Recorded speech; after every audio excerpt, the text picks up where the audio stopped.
It's huge. I mean, the kids.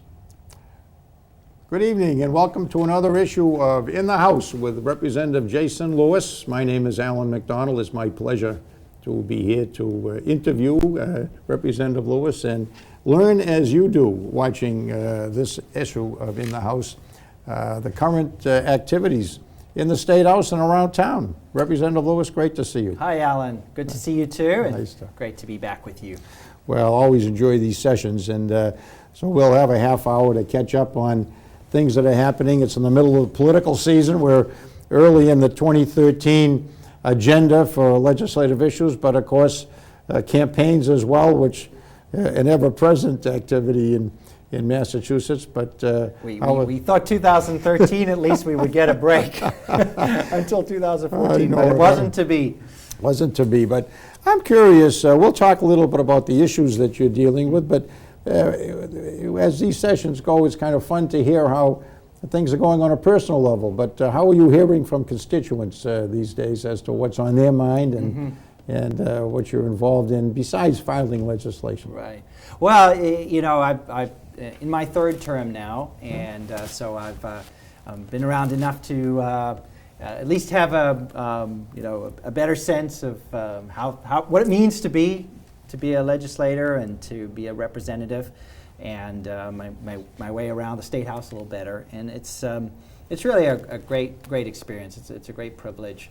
You know, in some ways, the actual debating legislation and passing that is a very important part of the job. But in some ways, that's a relatively small part. The part that consumes most of the time, and I actually enjoy so much, is you know, the work you do in the community, working with individual constituents. You know, sometimes it's some difficult challenges they're facing. You know, other times it's good projects that you're working on, whether it's you know, the new train station we're building or new schools. We're trying to improve the downtown.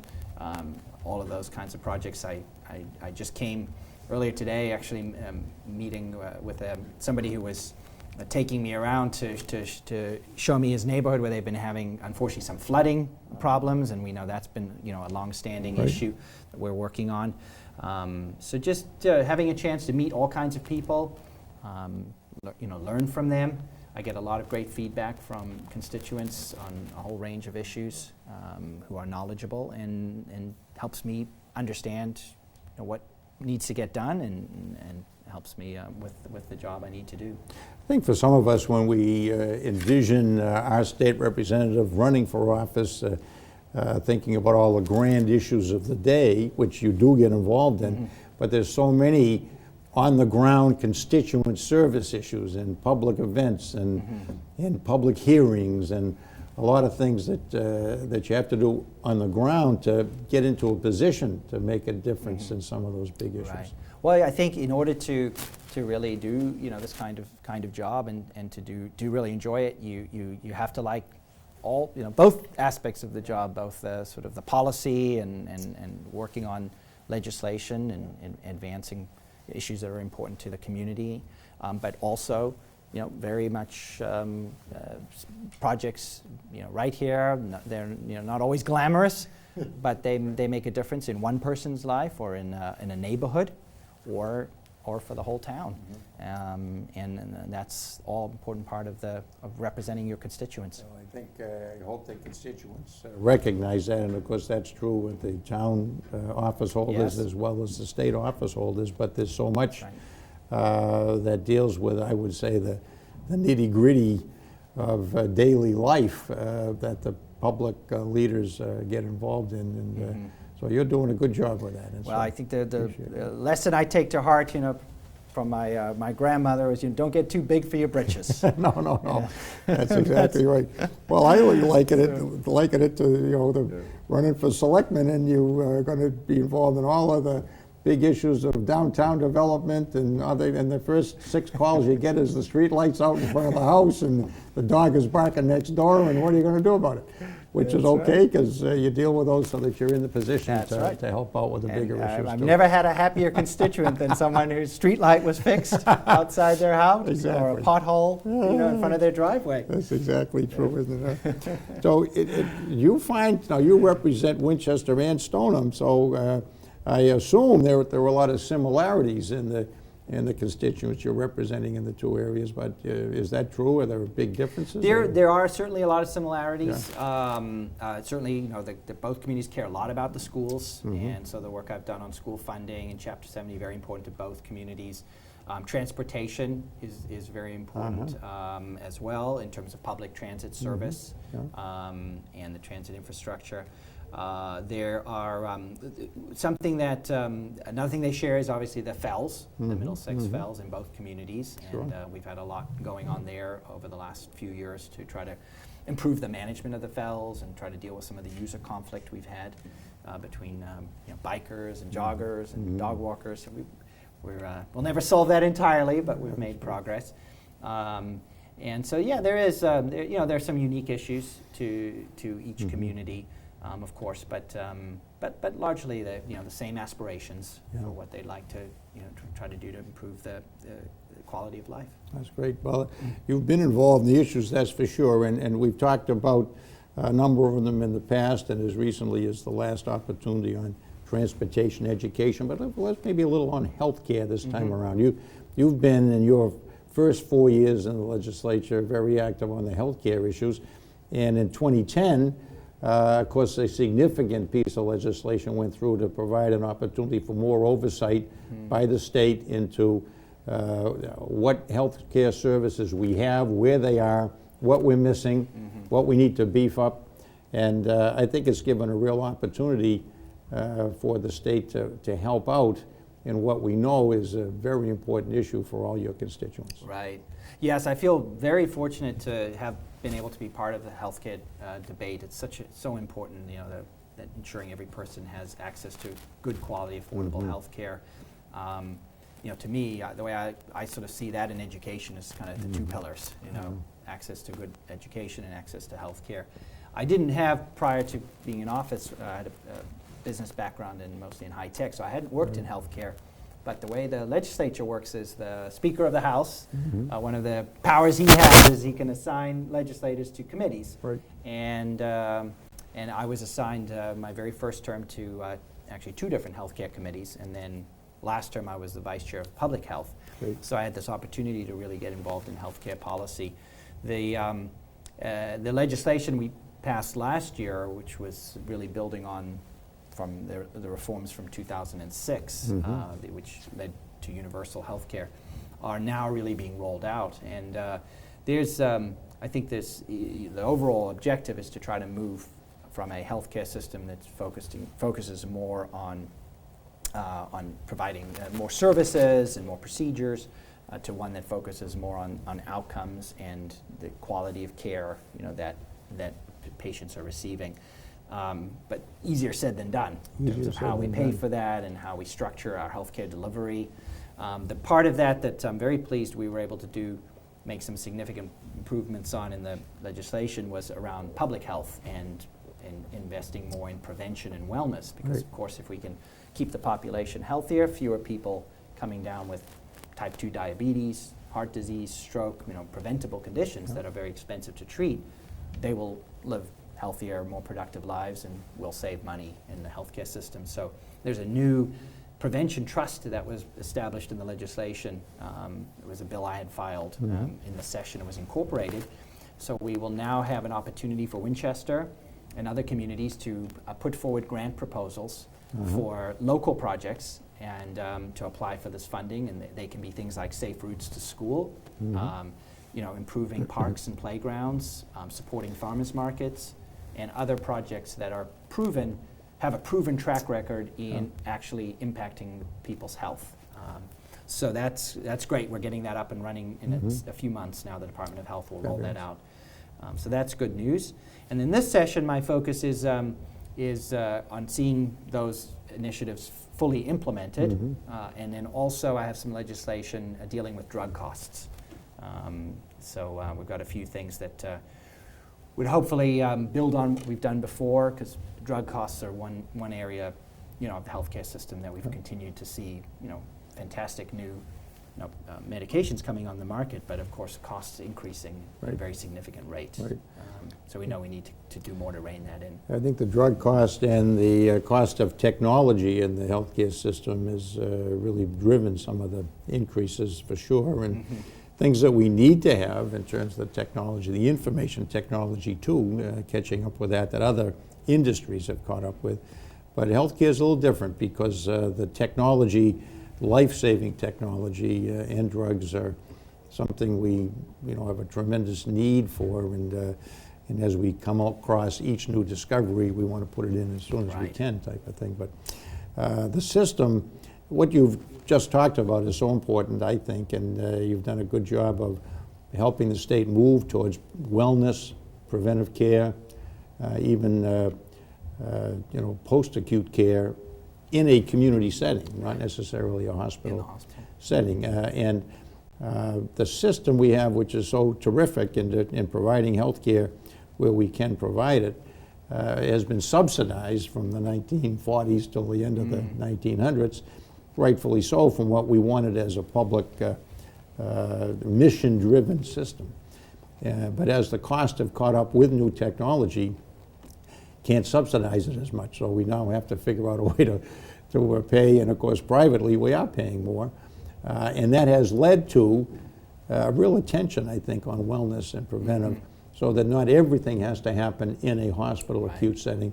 Still, we need the hospital acute care for sure. We absolutely do, but it's great to see Winchester Hospital is a great model of this. They've had their community health institute for decades, and they've been doing great work in the community on providing education for people and support in many areas of wellness. I think where we're moving is going to just be encouraging that and providing more financial support, because it's been different. Winchester Hospital sort of had to do that almost on the side, on their own nickel. I don't think what people realize enough is that, yes, Massachusetts has been noted for its individual mandate law that was a matter of the discussion in the presidential election, of course, the last time. But it's not just about the individual mandate law, it's about also the community outreach in what we call accountable care organizations, but the clinical integration that's going on now to take care of patients across a stream of incidents, where it's really pre-admission to a hospital through post-discharge, and so much happens on the outreach pre-admission and post-discharge that's clearly important to people's health. It's going to make people live much easier, much healthier, and we know so much of the cost is in a small subset of the population who have very serious medical needs. And many are elderly, and if we could do a better job providing them the basic care, the medications they need, the prevention, the treatment, primary care treatment, much of that at home or in the community, we're going to prevent that many more, emergency room visits and very expensive procedures. Those individuals will be better off, of course, and and it's much less expensive care. But it's transforming. We don't pay for care that way today. We don't value that care in the home. We value the heart transplant. So it takes major shifting in how we value different care and how we pay for it. So you're working on that, and we appreciate it, and I think Massachusetts is a leader in what we call population management, which is exactly what you're talking about, which is reaching out to the patient in the community and helping them, the patient, manage their health care in a way that, as individuals, we don't really always know what's best. We know some things. We do things not to excess, but in moderation. But we need oversight sometimes. So we know most of us want to do the right thing, but it can be difficult. That's right. We live in a culture that doesn't always make that easy for us. So you've been, as far as the current issues of the day go, I think. Watching the national news, the local news, the radio talk shows, the gun control issue has been on so many people's minds as a significant problem in the United States. And in Massachusetts, we happen to have a number of what I call gun control laws. But it's really about, it's not as much about laws sometimes as just behavior and culture. And I know you've been working to bring people together to talk about that. You want Yes. to talk a little about Well, what you're of doing? course, we had the tragic shooting in Newtown, Connecticut, Terrible. some months ago, and that was just the latest, incident we had. And but obviously, that had, an even bigger impact, I think, on the national psyche and the conversation. So this has been now a dialogue at the federal level, and it also has restarted, I think, the discussion at the state level in many states. Yeah. Massachusetts has very comprehensive and strong laws in this area. Actually, my predecessor as state representative, Representative Casey, was very involved and provided a lot of leadership when those laws were drafted in the late 90s. So it's an issue that I come to, without a lot of detailed knowledge, and so it's been one where I've really been looking to reach out to constituents. We have many people in Winchester who, are responsible gun owners, and they understand the laws very well. Obviously, I've talked to Chief Albertelli, the police chief, and others, and we actually had a roundtable discussion last month. Where constituents who had reached out to me to provide feedback on the governor's proposal, as well as there's various other colleagues of mine who filed proposals. And I thought, boy, they have some really good feedback. So we got a group together, and that was a great opportunity for me to learn more about how the current laws are working, where they're not working, and whether some of these new proposals, whether it has to do with mental health, or the size of capacity of magazines, Right. or liability insurance, whether these ideas make sense or they don't make sense. Yeah. So as we get into this debate, on Beacon Hill, I feel fortunate. I'm going to go into that with a lot better understanding of all sides of the issue. Well, there's a lot of concern, and as you know, it's an emotional issue for many on both sides of the issue, and it's an important one, though, for where we're going as a society naturally.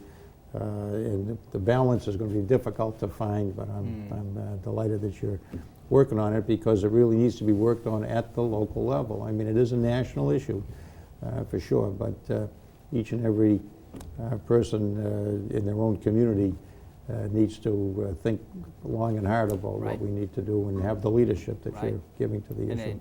And you're right, and it's very much a local element to it, because that's the process individuals go through in order to get a license, a permit, and a lot of this happens at the local level. Well, and to that degree on other things, you've worked hard over the years on a government efficiency commission to help get things discussed and managed well, and because people, I don't think, realize how difficult it is to run a government. You have to manage it. Yes, we have public issues that need to be decided, and there's a lot of social commentary on all those things, but then you have to make the government work. And you are coming out of business and knowing how to make things work. Right. You've been very interested in efficiency programs Yeah. at the state level. How's Well, that going?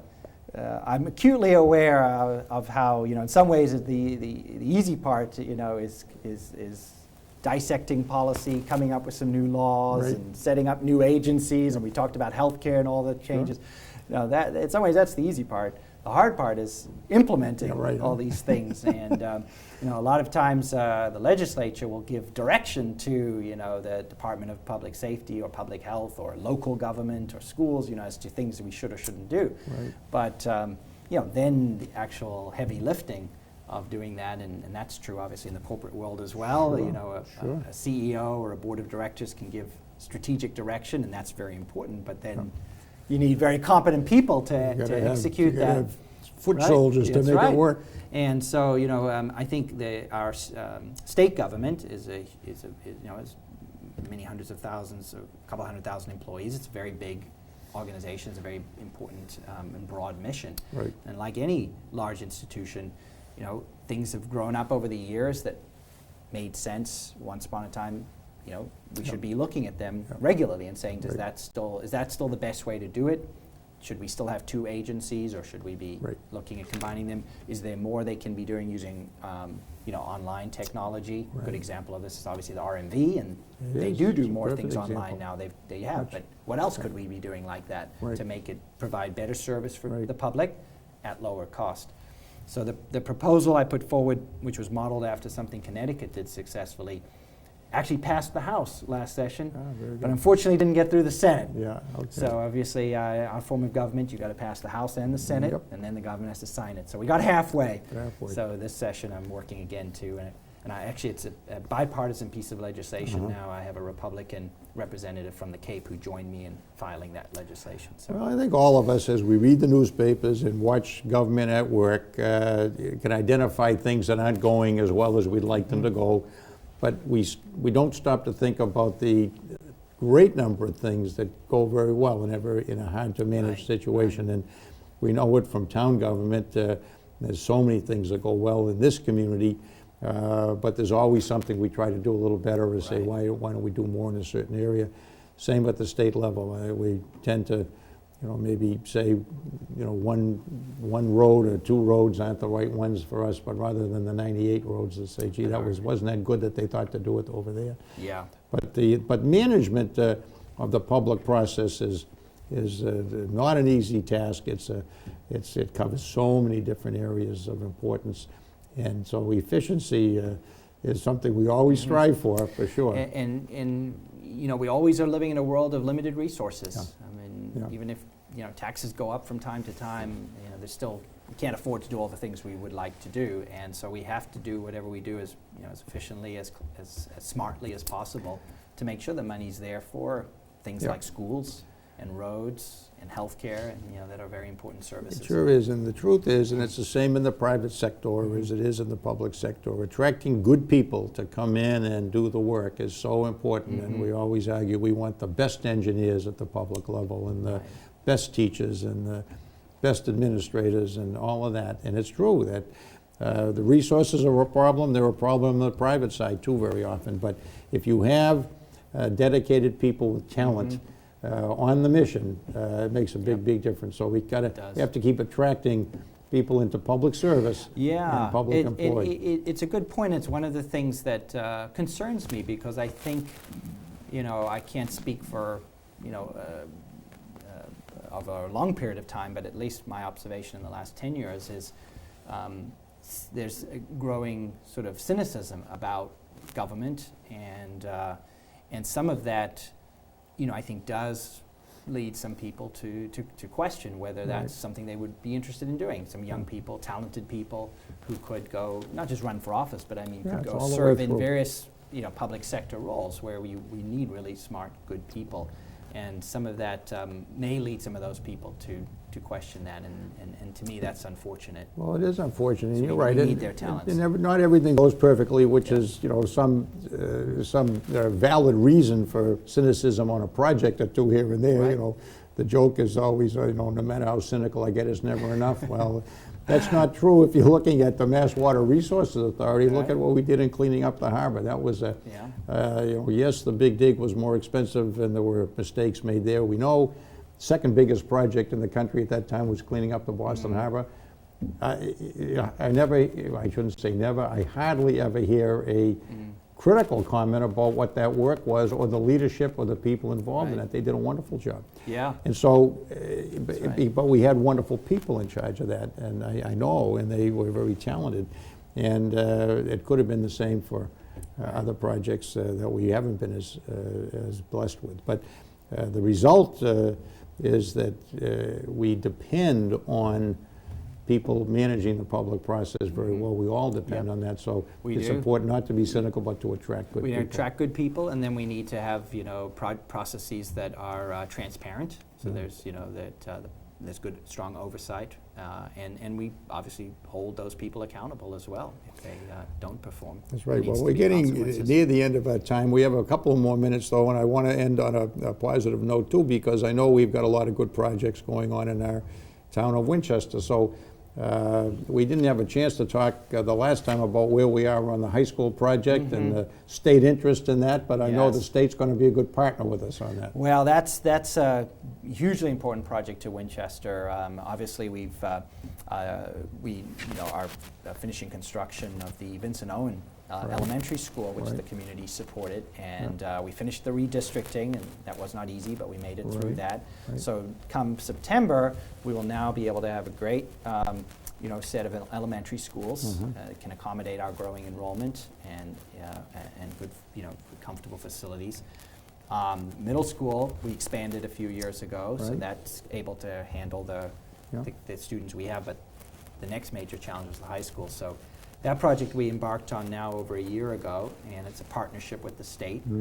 We're hoping this, in the end, the state will pay roughly 40% of the cost. It depends a little bit on some parameters in the project that determines the reimbursement rate, but roughly that. So that's very important. Yes. And we've, I give a lot of credit to our town officials, the school committee, the building educational facilities planning committee, the superintendent, who've worked very hard to look at all the options, weigh all of the educational factors, the costs, the impact it would have on current students. It's very challenging given where the high school is located and the floodplain it's in. And I think now they've got a proposal that they've put forward that the state, I think, will support, and hopefully the community will support it as well. They've all done a beautiful job, and I want to give a tip of the hat to Bob Deering, because Bob has been chairing that committee since the day it started. And through all the projects you just mentioned, the Education Facilities and Building Committee has been into all the details. A great example of public service. Oh boy, Probably most people watching have never heard of that, and yet that committee, which is staffed by all volunteers, town citizens giving of their valuable time, are responsible for the school building projects that we've completed. Great projects, on time, on budget. In many cases under budget. In many cases under budget, right. within the votes that the town has allowed the funding for, frankly, and that's a very important thing. And it's a great example right there of attracting the best engineers to public service. But Bob Deering's done a great job, and I don't mean to single out Bob against all our others, because everybody's done a terrific job, but he's chaired it right from day one, so he deserves the attention. Seems only fair. That's right, deserves the attention. Well, I appreciate the time you give to us during these sessions, Representative Jason Lewis. You really are working hard at this, and we appreciate it, and the chance to have us to just do a little kitchen table discussion and allows the constituents to see, and I think it is something that is a great service that WinCam can provide as well. And so thank you for coming and spending that time. My pleasure. And thank you for your time and in joining me at the kitchen table. Well, I enjoy it tremendously, so thank you for that. And to all those who have been in watching us this evening, thank you so much for your attention on this, and let us know during the course of the days and weeks the kinds of issues you might want to hear more about in the sessions about in the House with Representative Lewis, and we'll try to take advantage of your interest and your support. So thank you one and all. This is Alan McDonald signing off on behalf of Representative Lewis, and we'll see you soon at the next session of In the House.